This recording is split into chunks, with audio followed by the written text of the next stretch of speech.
Yo, Elston, why you so hyped? Hey, Dewey, I've been stuck in the weather room every episode, okay? Don't blame me. See, look, I hit the big leagues now, okay? All right, that's true. Not to brag, but I hosted last week, so I'm a pro. Indeed, you are, Dewey. Can I say it? Fine. Even though I wanted to, you can go ahead. Ladies and gentlemen, welcome to the gallery. Live from the Story Arts Center, We got some news, weather, as well as sports for you guys today. as well as 4 amazing documentaries we're featuring for the very first time. We even got ourselves our own DJ Nicky D. Yeah, roll that intro.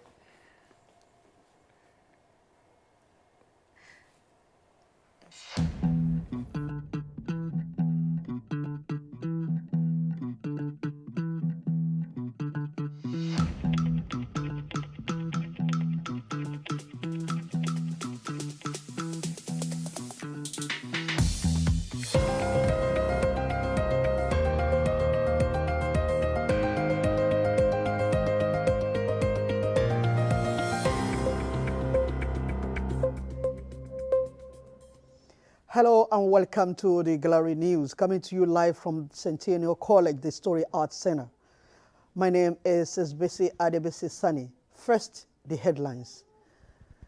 Federal government rolls out new housing scheme as President Joe Biden, amidst other world leaders, calls for calm between Iran and Israel. Plus, sport updates and weather reports. Stay tuned. Now the news in full. The federal government has rolled out a new housing plan in an effort to tackle Canada's housing crisis. Prime Minister Justin Trudeau says the new plan will build almost 3.9 million homes by 2031.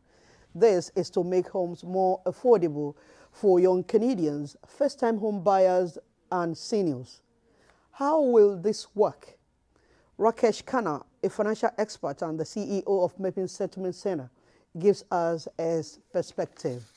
This is really exciting and interesting news if their plans materialize, because 3.9 million homes, they are not small, right?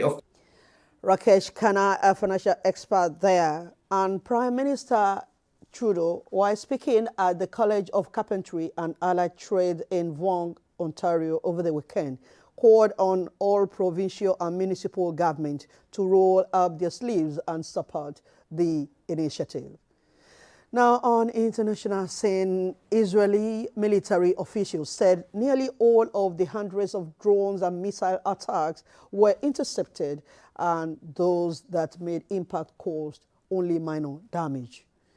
The United States of America said it had shot down dozens of the drones and missiles in a clear show of support, despite widening divisions over the Israel's conduct of the war in Gaza. Iran's attack was a retaliation for airstrikes on an Iranian embassy building in Syria on April 1st, and it was not unexpected. And that's the news segment this time. Coming to you next as sport update. Do stay tuned.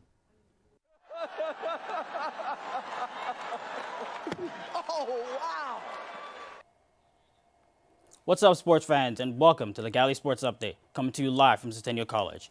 My name is JD, your favorite sports analyst. On the top of the list today are updates from the OCAA Volleyball Championships, where the men's and women's team faced off against the Humber Hawks, the Cambrian Golden Shields, and the Niagara Knights, as well as history being made.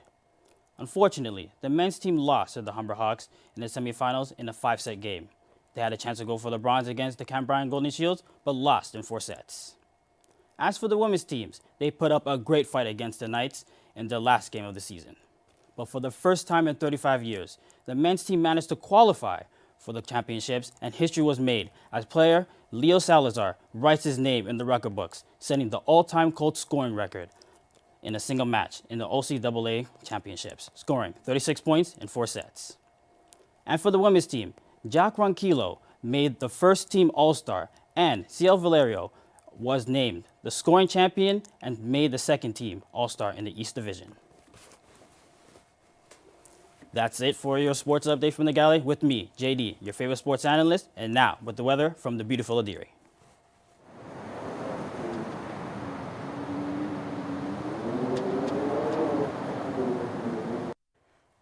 Good afternoon, Toronto. This is Idiri Obo once again from the gallery bringing you the weather. This week we're expecting a mix of cloudy and beautiful sunny days. The temperatures range from 7 degrees up to a high of 16 degrees. Now there are chances of light rain on Wednesday and Thursday, although Wednesday has a higher chance of 70%. Now if you're tired of the rainy and cloudy days, keep hope alive because next week promises to have more sunny days. Now, while we look forward to better weather, here are some cool events to catch in Toronto this weekend. On Saturday, April 20th, you can enjoy some yummy dinner while watching a murder mystery show at Chelsea Hotel located downtown Toronto. Now, if you've watched Murder Mystery, you're a fan, you would love this one. Another cool event is called Eventualize. It is a circus arts festival and there are workshops, performances for all ages. It's also on Saturday and it starts at 9 a.m. and ends at 9 p.m. So grab your friends and family for a day of arts and fun. That's it for the weather. Let's get back to the show.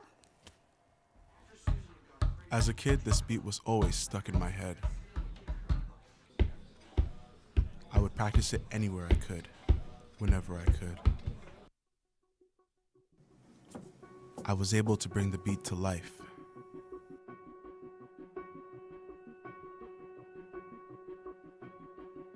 Here, I found my music.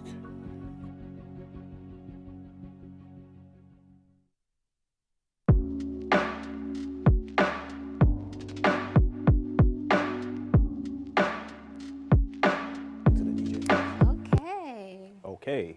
Hey, thanks for the update, and thanks for covering the weather this week, Adiri. You know what? Piece of cake for me. Well, good on you. You know what? Let's stop yapping and get to the first documentary, shall we? Do you want to do the honors? Here's Art as Therapy.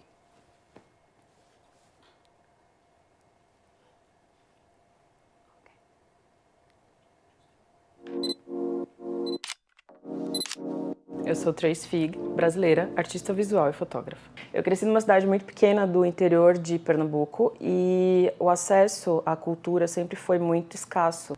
A arte entrou cedo, mas eu não pude continuar trabalhando esse meu lado, porque eu comecei a trabalhar também bastante cedo, comecei já a me sustentar, pagar minhas contas, etc. E eu tinha que trabalhar em vários trabalhos, para poder me manter. Eu me encontrei na fotografia.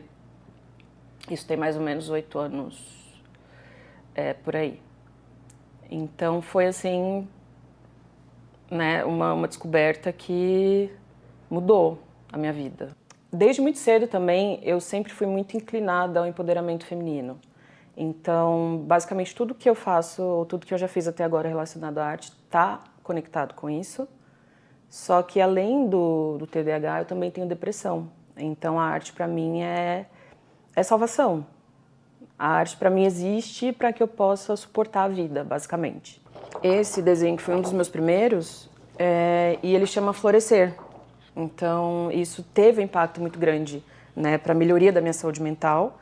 E, inclusive foi um dos que mais vendeu na época, porque eu comecei a desenhar sem intenção nenhuma, sem intenção de vender, sem intenção de transformar isso em nada maior. Mas eu comecei a postar no meu Instagram e as pessoas, eu quero, me dá, você vende, nananã. E eu falei, bom, vou começar a fazer alguma coisa com isso. E foi um dos que mais vendeu. Então eu acho que naquele momento tinha muita gente que, assim como eu, estava precisando florescer também. Então eu amo muito essa foto. Eu acho que ela representa muito, muito, muito assim para mim, para minha vida, para minha infância, para minha família, para minha avó principalmente, que eu não consigo imaginar a quantidade de vezes que ela fez isso na vida dela. Ela foi agricultora, é aposentada hoje, mas é analfabeta, foi a vida inteira.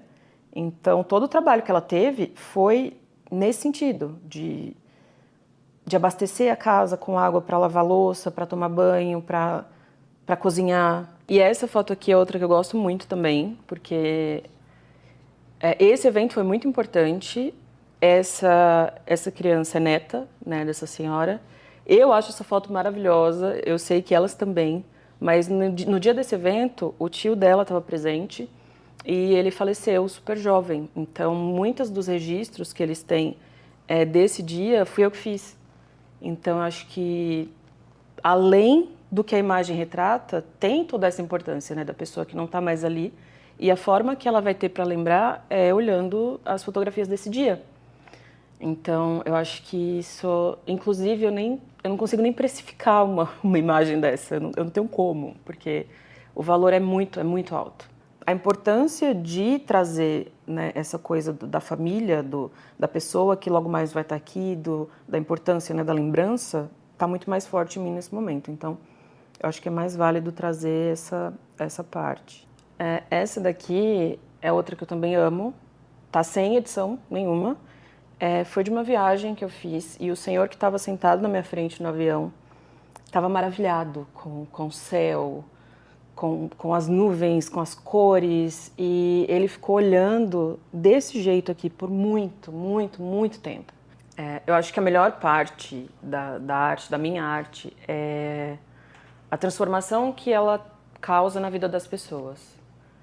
Como eu já falei, eu sempre fui muito inclinada para o empoderamento feminino, então todos os meus desenhos são sobre corpos femininos, diferentes tipos de corpos femininos, tudo sobre inclusão, sobre diversidade e até mesmo o projeto que eu falei, né, que foi o projeto mais bonito da minha vida, foi uma loja que tinha 19 diferentes tipos de velas em formatos de corpos femininos.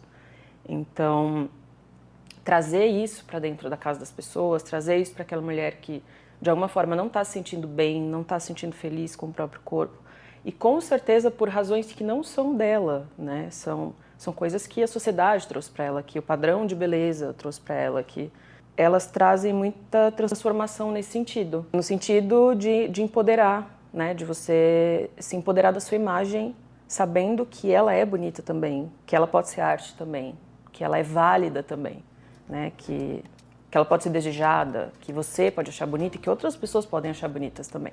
Vira pro outro lado. Aí. Uhum.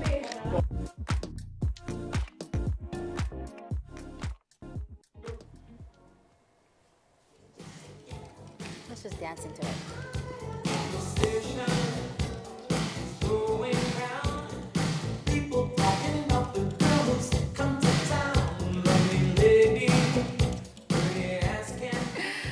Oh my goodness, that made me want to pull out my camera and start taking pictures. Wow. Hey, yo, I'd like to place a bid on that painting for sure. You know what? I think you got to put a rain check on that one because we got to show the host first. Right. So next up, we have a documentary about an artist known as Calvin who has produced an album called UBK. Wait. Another artist? I'm starting to sense a theme in here. Okay, so Calvin, whose album is named UBK, is a musician. So in this next documentary by Sadra, we're going to take a look at UBK.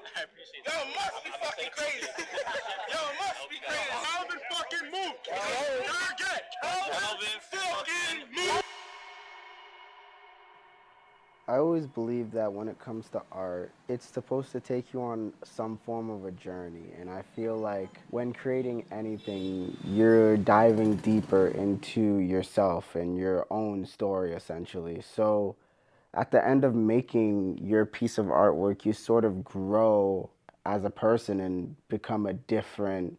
So when we get to UBK, I feel like UBK has always been my story that I've always thought about internally, but I never had the voice or the utilities to actually create it.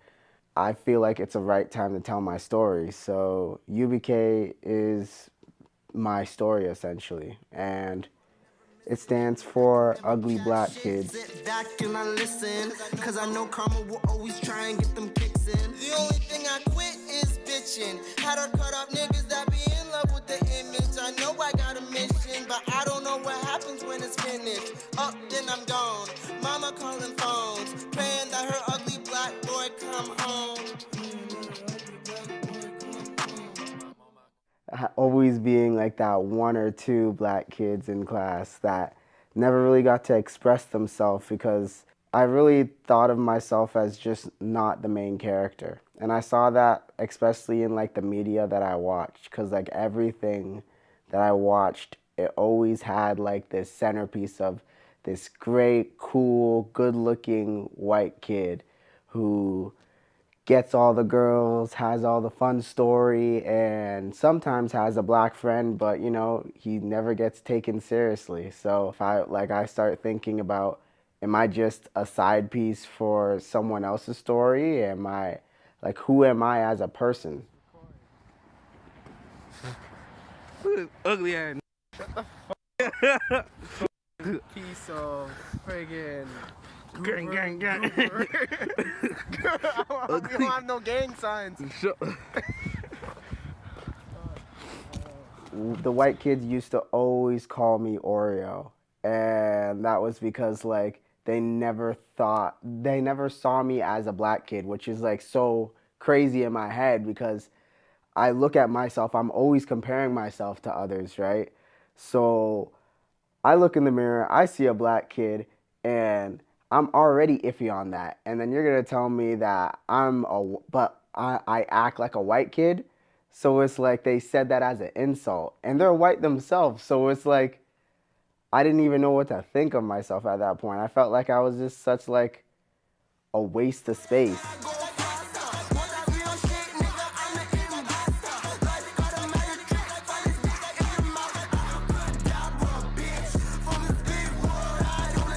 Me being black alone doesn't even solve half of my problems because yes, I was a black kid, but at the same time, I didn't essentially gravitate to everything that black culture had to offer at the time. So that I'm too black for the white kids and too white for the blacks, you know?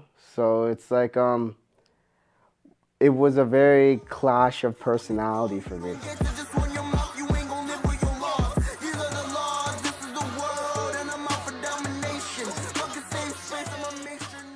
And I didn't really find my freedom till I really just left high school.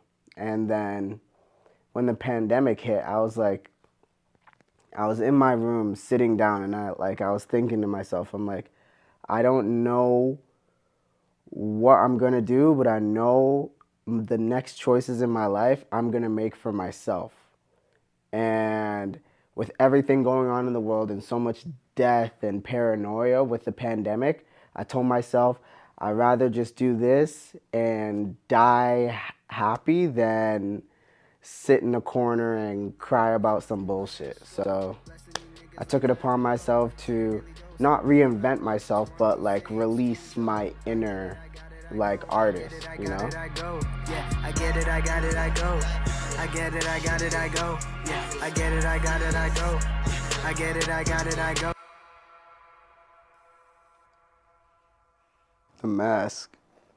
So I made the concept of monkey spelled Monki. The concept of this monkey first came from a sketch design for my first album, right?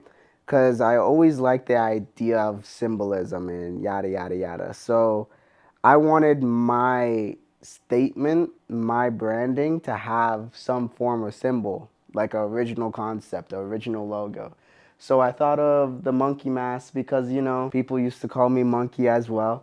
The eyes are supposed to be stars in a way where it's like I'm just some dumb idiot monkey that's like hyper focused and internalized my own success in a way, you know? I honestly just want to show others that went through my same position that you could just act like yourself and be free, you know? And not have to worry about what the world tells you and what and how you should act, essentially. Because I feel like that's just all BS at the end of the day, you know?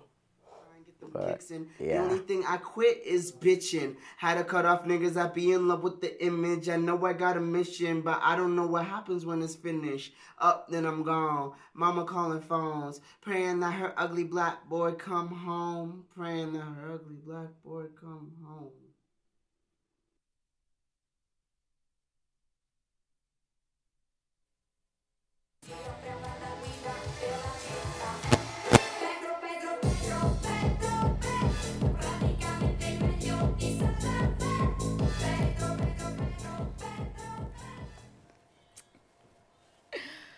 Whew. See, I'm definitely gonna be adding his music to my playlist for Well, sure. see, I think you're gonna want to add some more music because next up we have a live performance, a first-time collaboration between Jeff Haven and I The Don.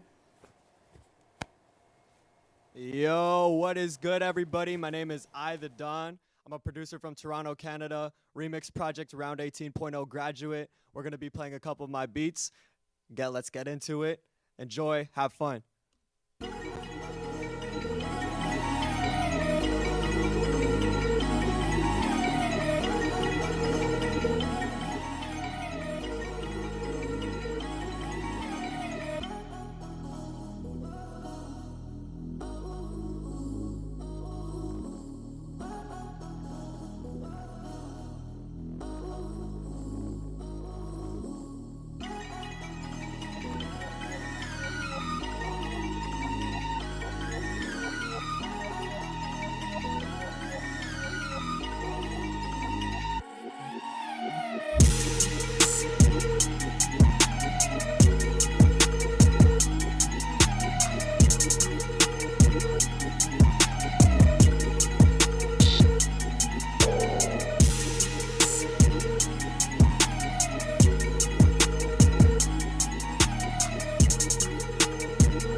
Yes, sir.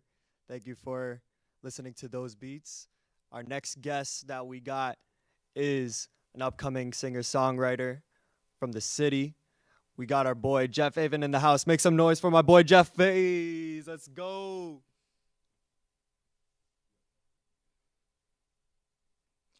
What's up? My name is Jeff Haven.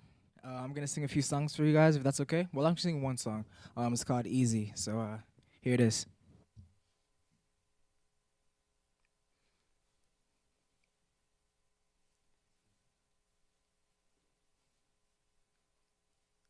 Is it gonna play from there?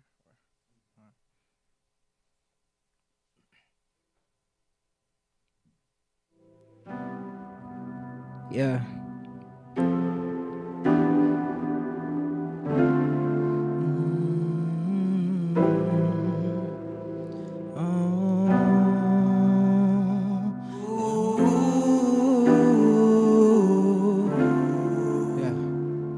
Hey!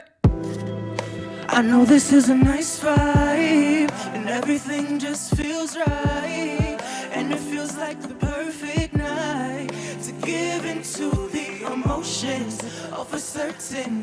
I can tell by your eyes that you is all in. If we were losing before, now it's a sure win. Yeah, baby, it's a sure win. It's the type of night where we fall in love. It's the type of night where we kiss and hug. It's the type of night where we do too much and we wake up in the morning wondering if it's worth it. We don't got time cause we might die young. Utilize our youth so we can have some fun, sharing all our stories instead of having none. Cause the life is just worthless when there's no purpose. If you like a challenge, try to love me. Well, I'm just trying to warn you from the jump seat. Loving me will never be that easy. Loving me will never be that easy, yeah.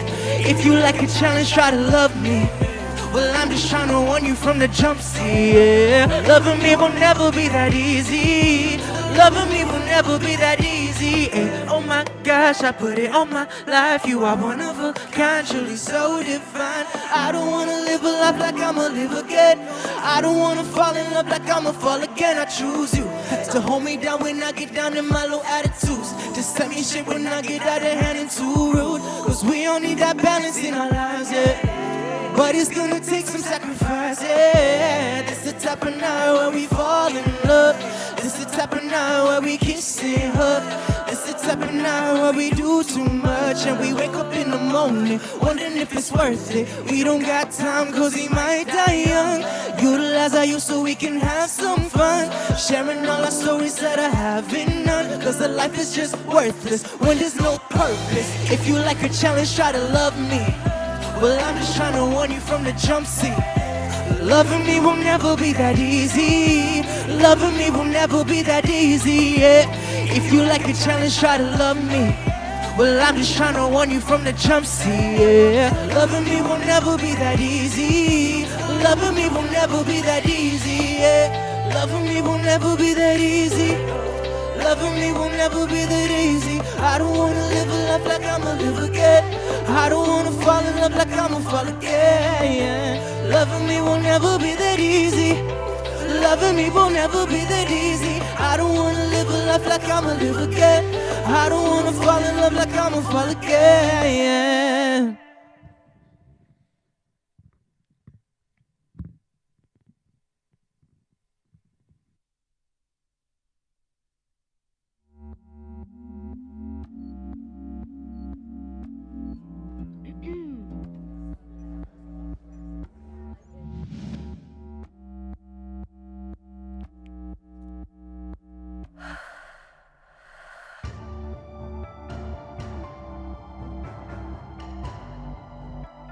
Cut.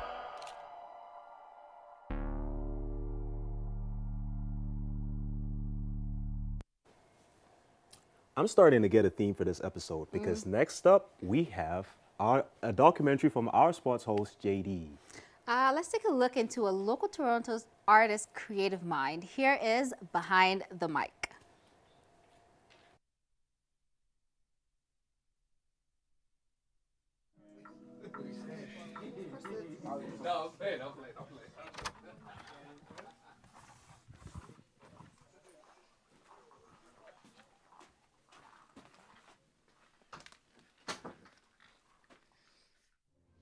Hey, what's up, guys? How you doing? This is Tayshawn.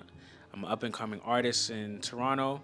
Just a little bit about myself. I make tons of music. I produce, I write, I sing, I rap. I even mix music. I pretty much do it all. Yeah, so I've actually been doing it since I was about 15. Started making beats then, and then I got into writing when I was around 17, and now I'm taking it more seriously, and we're here now. So, yeah, I'm excited to show everyone what's next. So, yeah. So my creative process is always different. It always depends on the track. It depends on if it's a moody track, if it's a more energized track. So I might start off with the flows first because I might not have the actual lyrics yet, just to get the feeling of the track. Or sometimes I might know exactly what I want to say off the top of my head and I just go take by take. But the main objective for each track though is to get my point across. You know, whether it's a sad emotional track or, like I said, like a more energized track. So it could be fun, it could be moody, it could be a little bit of both. So yeah, so the creative process is always different. Even when I'm making beats, I might start off with the melody first, or I might even start off with the drums first because I know the type of bounce that's in my head. Like I have something that's in my head, and I might just want to start with that first. So it's always different with every track. I approach every track differently. So yeah. What drives me? Motivation for doing music. So I love this question because there's a lot of things that motivate me to do music. One of them specifically though is when I was in high school and I was going through certain things in life, I didn't really have anyone to talk to. And I'm not a big person on telling people my feelings and how I feel on certain things and what I'm going through in general. So listening to music kind of helped cope those feelings, and I just needed someone during that time to just relate to, you know? I just wanted to feel like I wasn't alone in what I was going through. So that's why I make music. I make music for other people that went through the same thing I went through, who don't have someone to go to talk to, and they could cope by just listening to certain songs that make them feel better. You know, it's not always about hearing someone out. Sometimes it's just about relating to someone, making you feel like you're not alone. So that's why. Yeah, man. How would you, based on your opinion and your view, like you being there from the beginning, how would you typically describe my music? I would have to say that your music is it means a lot. Like it's very therapeutic.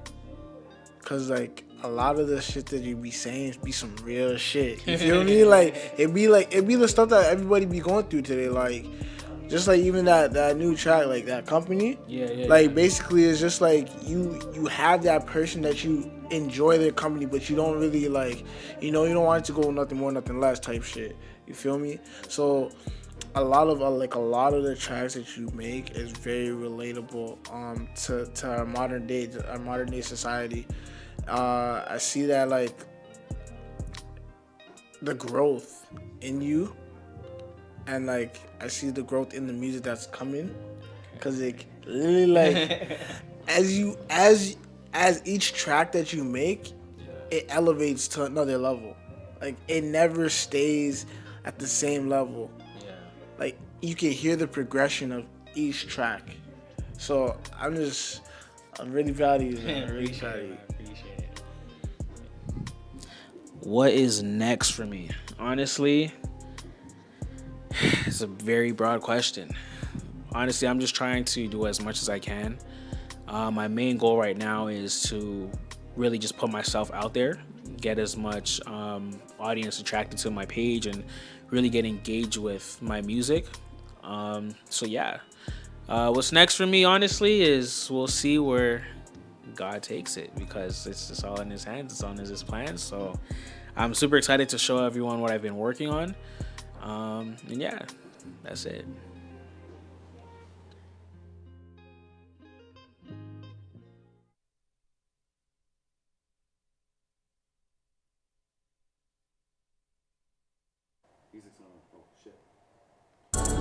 Daddy's not around, my mama's not around.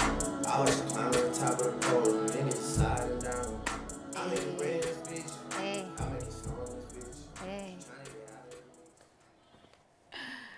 Next up, we got a really cool documentary from Cheyenne. so let's go on a deep dive into the life of a dancer. Here is Becoming, Cheyenne's documentary. 2 words to describe my relationship with dance: love and grief. I'm convinced that dance found me before I even set foot on this earth. It wove its magic, choosing my parents as its vessel. My father, a dancer and choreographer. My mother, an art worker. Their worlds collided in a youth center, and my destiny was quietly laid out, waiting for me. Childhood memories are painted with a vibrant hue of my dad's rehearsals and the pulsing rhythm of music during his group performances.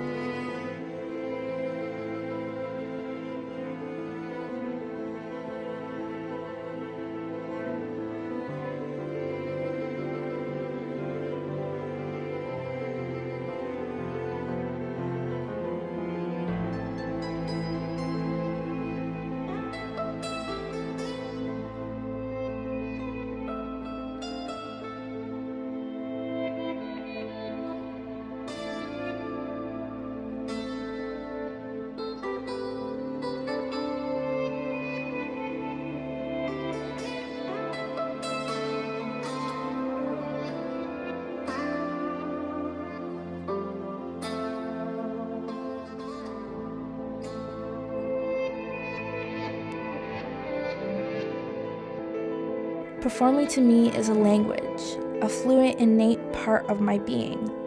I remember the feeling of my tiny hands clasping a plastic microphone, singing "Ho Down, Throw Down."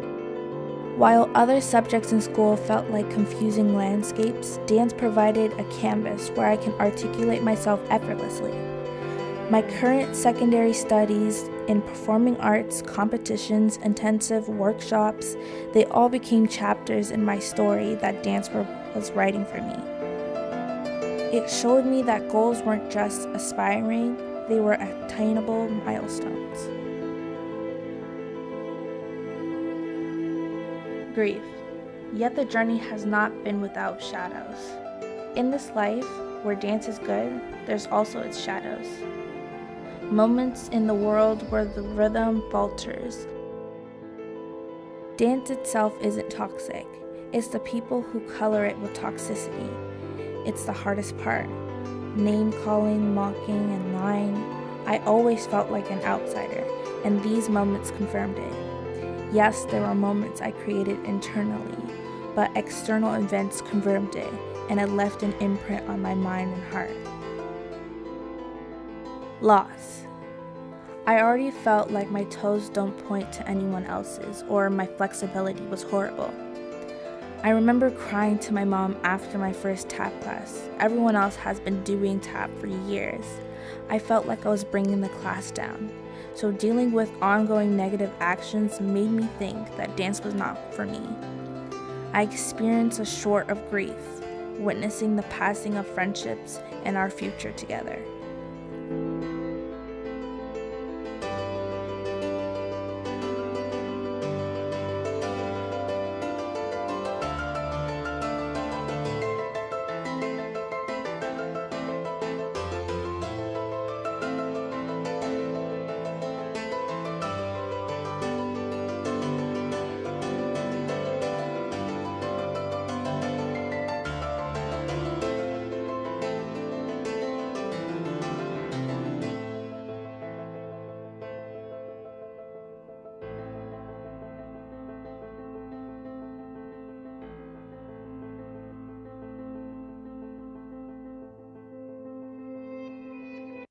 But love, nothing, not even shadows, could sever my love of dance.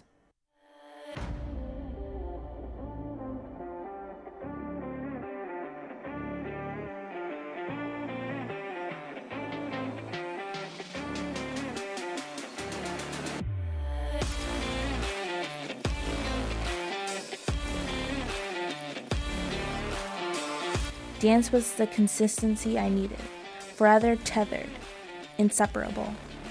I was saved by the good, fellow dancers and mentors who remained my anchor.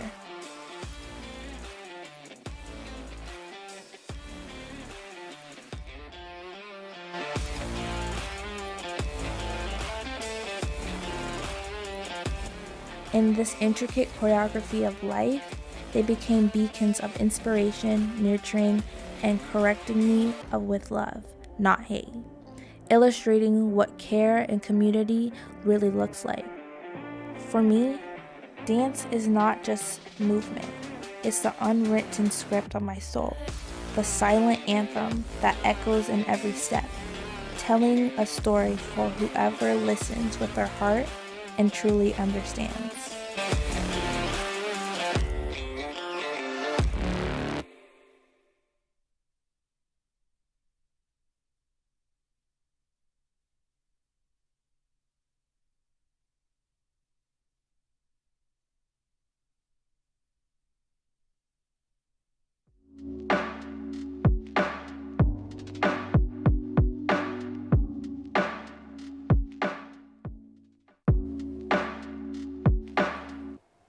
This episode is really a party, huh? Totally. And we're going to keep the party going. Yes, we are. Next up. But you know what? Let's take a little breather from all this music. I'm getting tired from dancing so much. I agree. Let's move on, though. Let's go on to the walk together.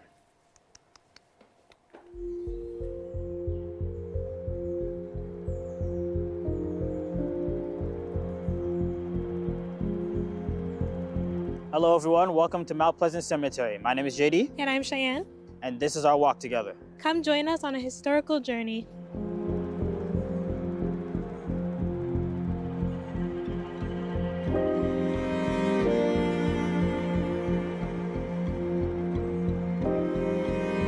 Mount Pleasant has served Toronto since 1876, being one of Canada's most historical cemeteries.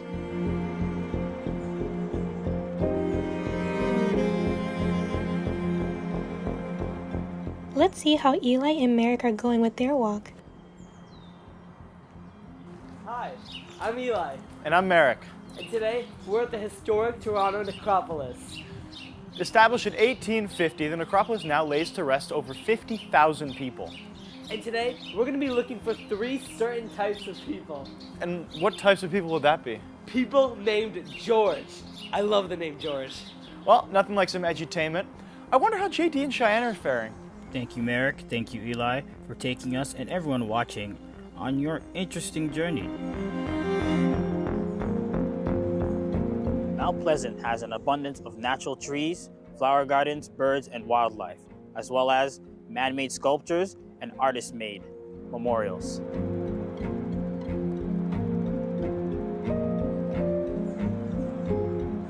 Back in the early 19th century, Toronto was known as the small Victorian capital, also known as the town of York.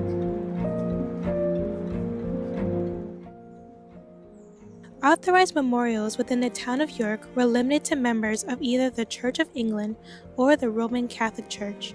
Deceased citizens who did not belong to either of these Catholic denominations had no choice but to find burial arrangements outside of the city.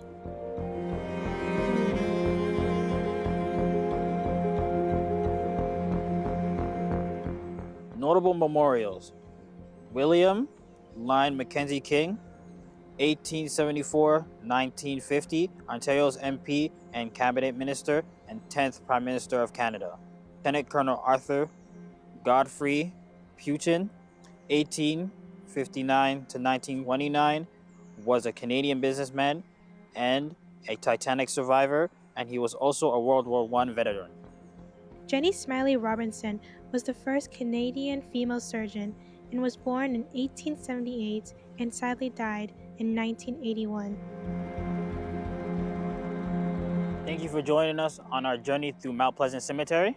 We hope you guys enjoyed our walk and hope you guys learn a little bit more about Canadians' history.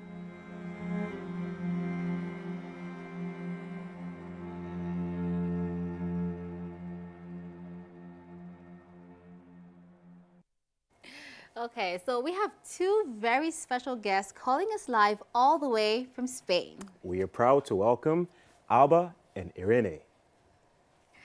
Okay. Hello. Hello. Hello. It's Irene and Alba from Spain. I don't remember how to speak English. Yeah, me neither. We're a little rusty, so please be generous with us. So basically about the first question, like how was our experience coming from Spain and going there to Toronto, specifically in Canada? How do we say it? I would say the culture is like the biggest difference. Yes. Probably the people. I think there's a lot of diversity there. Here we are all Spanish people. Yeah, I agree. Like you don't know how much of diversity you have there until you come from a place that there's none, basically. And also, I would say we come from a country where generally the people are extroverts. Every time that we do anything, it's generally in groups, like socializing, and we are loud people. Exactly. No, oh my God, we are loud. And going there to Canada, specifically Toronto, it's true that we notice how much like the Canadian culture, Toronto, the Canadian culture, the Canadians are more introverts. So that was a shock for us, a good one, of course, because that's the good thing about discovering new people. But yeah, that's true. Thank you so much, Irene and Alba. You know what? Elston's got another question to ask. So, question for you guys. How was your experience being at Centennial with us from last year, and how was the transition into this year? Our plans to the future and in the film industry. Okay, that's we were just told off. For sure, I think the both of us, if I'm not wrong, like we want to be in the film industry. We would love to. But it's hard. At least in Spain, it's like... I think it's harder in Spain than in Canada. We have less options here. Less opportunities, yeah, 100% sure. So... I want to go the route, like the directing route. I'm thinking about doing a master in directing, specializing in filmmaking. Yeah. And I want to play with cameras. So that's all. I'm sure that comes as a surprise for all of you. So we don't know. We don't know. Like, at least everyone here is now with that doubt in their minds because we are all super lost about this. Yeah, we're graduating in in a month, basically. It's like I was explaining, everyone, we have that question in our mind because it's like, okay, which way to go? Maybe we take a year to figure things out and then to work. We decide. I don't know. We are not sure. We are not sure. So that's it. I cannot...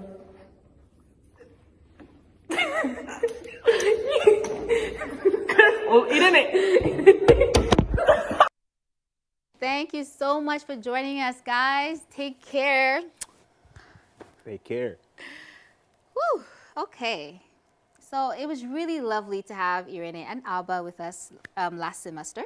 Yeah, I'm going to miss them Spanish mommies for sure. Okay, anyways, from everyone in the crew, we wish you two the absolute best. Muy bien. Adios. All right, so now to wrap up the show, we've got one final performance for you. Wow, that was a good show, huh? Yeah, it was. It was definitely a party. And we would like to thank DJ Nikki D for bringing the vibes here on the show. And thank you all for watching, and thank you all for coming back every week to make sure that to follow Story Arts on all social media accounts. All right, so now please welcome our final performance, Mike Quincy of the Lost Dogs Band. Roll it. All right, thank you very much. Great to be here. Yeah, I do a lot of busking as well as performing with the Lost Dogs, and I've got a song here that was recorded by John Prine in 1971. I hope you all enjoy it.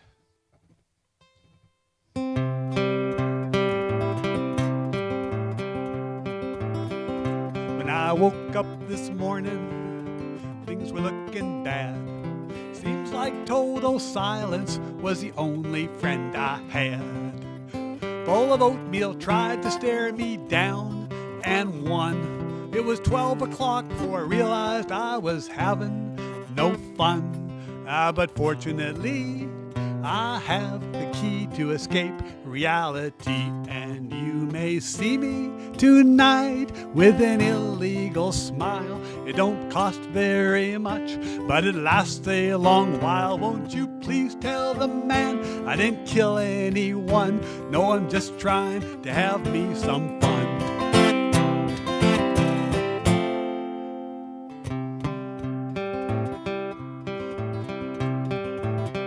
When I last checked my bankroll, it was getting thin. Sometimes it seems like the bottom is the only place I've been. Chased a rainbow down a one-way street, dead end. And all my friends turned out to be insurance salesmen. But fortunately, I have the key to escape reality, and you may see me tonight with an illegal smile. It don't cost very much, but it lasts a long while. Won't you please tell the man I didn't kill anyone? No, I'm just trying to have me some fun.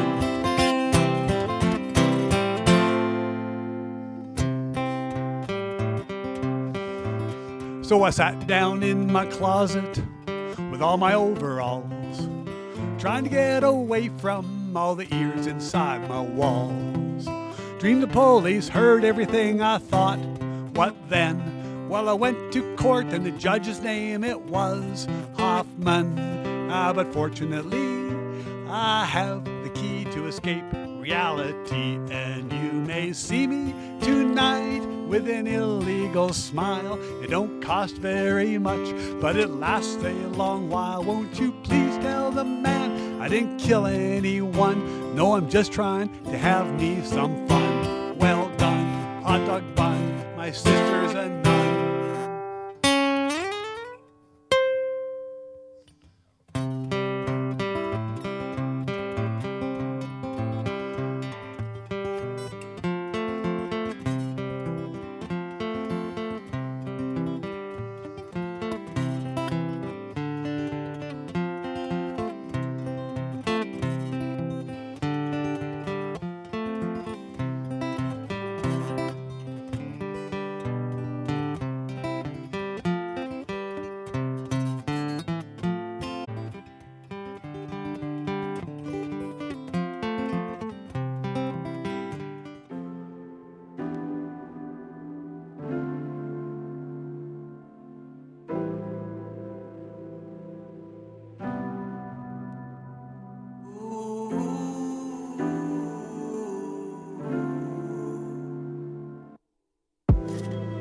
I know this is a nice vibe, and everything just feels right, and it feels like the perfect night to give into the emotions of a certain.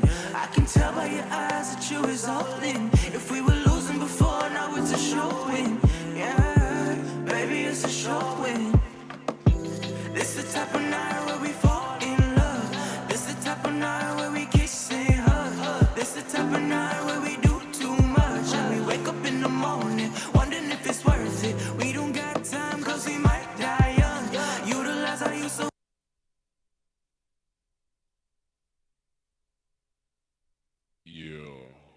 with City, H-Town, baby. TSU ladies. She moved out of state and shit then went left. She seeking forgiveness. She used to dance, but she went alone and start up a business. Her daddy is not around. Her mama is not around. I watch her climb to the top of the pole and then get to sliding down. I make it rain in this bitch. I make it snow in this bitch.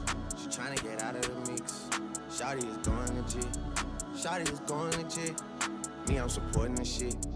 This is a story, it came from my life, and I'm just recording this shit. I'ma just give it to you direct instead of me throwing this shit. You know you important and shit. You know I'm supporting this shit. We used to do pornos when you would come over, but now you got morals and shit. I got like 4 on the wrist and an adorable kid. I got a Drake in the studio, and I don't just mean that I'm in this bitch. Please make the most of this shit. Don't just come close to some shit. I give you this bread, you run me some head, and then you go blow up a bit. She moved out of state and shit then went left. She